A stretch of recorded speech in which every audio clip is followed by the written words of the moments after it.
אלמוג דאג להשיג לנו את הריביות הכי טובות שיכולות להיות. הוא מצא לנו את המשכנתא הכי טובה בבנק, כאילו שנתן את האופציה הכי טובה.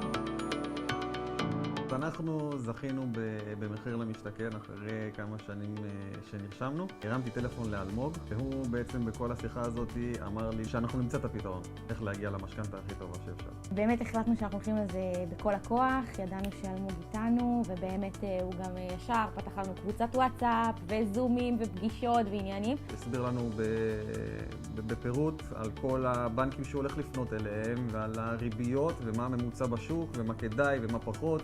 הוא דאג לנו לכל פרט קטן בתהליך הזה של המשכנתא. גם מבחינת ריביות, גם מבחינת מחזור עתידי אם נרצה. בלעדיו היינו הרבה יותר מסתבכים, והרבה פעמים זה הרגיש כאילו המשכנתא חשובה לו יותר מאשר לנו. כל מי שרוצה, חושב על לקחת משכנתא, אלמוג הוא הכתובת. ממליצים.